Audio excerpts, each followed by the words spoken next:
I've been there spending a weekend hunting for a budget graphics card, only to end up with a card that chokes on the first 1080p title you throw at it.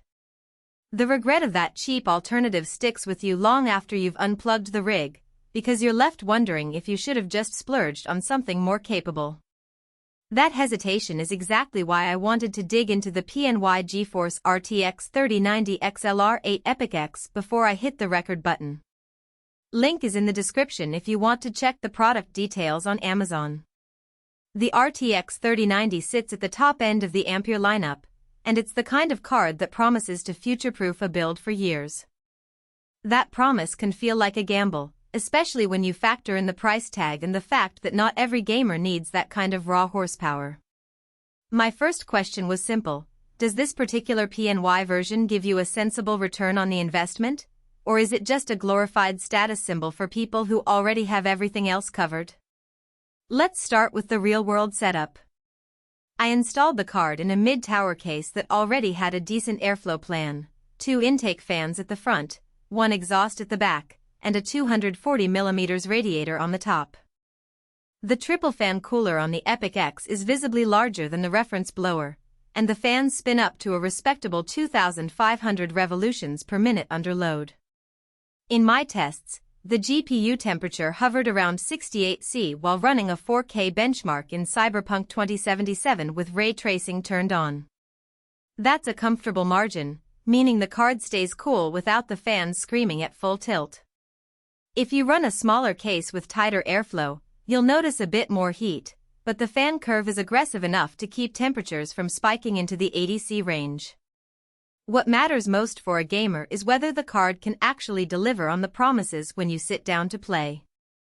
On a 1440p 144Hz monitor, the RTX 3090 let me push ultra settings in titles like Red Dead Redemption 2 and Horizon Zero Dawn without dipping below 100 frames per second. The extra 24GB of GDDR6X memory isn't something you'll feel in most current games, but it becomes a clear advantage if you dabble in 8K or heavily modded environments. I tried an 8K YouTube video with HDR enabled and the card handled it without stutter, which is a nice proof point that the memory bandwidth isn't a bottleneck. For creators who do video rendering or AI-assisted tasks, those 10,496 CUDA cores can shave minutes off a render job, so the card isn't just a gaming machine, it's a decent workstation boost as well.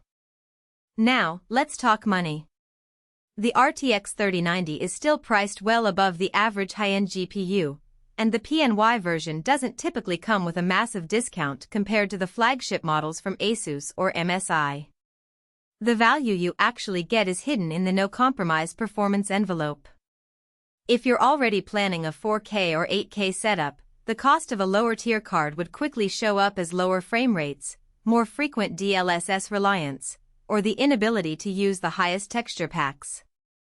In those scenarios, the PNY's price makes sense because you're buying a card that can sustain those settings for the foreseeable future. On the flip side, if your monitor tops out at 1080p or 1440p 60Hz, you'll likely never tap the full potential, and you could spend the same amount on a faster CPU, more SSD storage, or a better cooling solution. Who should hit the Add to Cart button? First, anyone building a 4K gaming rig with a monitor that can actually display that resolution. Second, creators who need a heavy-duty GPU for rendering, AI workloads, or even crypto mining, though the latter is a whole separate conversation about electricity costs. Third, enthusiasts who love the visual flair of the RGB lighting and want a card that stands out in a showcase case. The EPIC-X's 3-zone RGB strip is customizable through PNY's software and syncs with most major lighting ecosystems. Who should walk away? If you're on a strict budget, the RTX 3090 is overkill. There are still very capable 3060 Ti and 3070 cards that will run 1080p and 1440p games at high frame rates without breaking the bank. Also, if your power supply is under 750W, you'll need to upgrade just to run this card safely, another hidden cost that many first-time buyers overlook.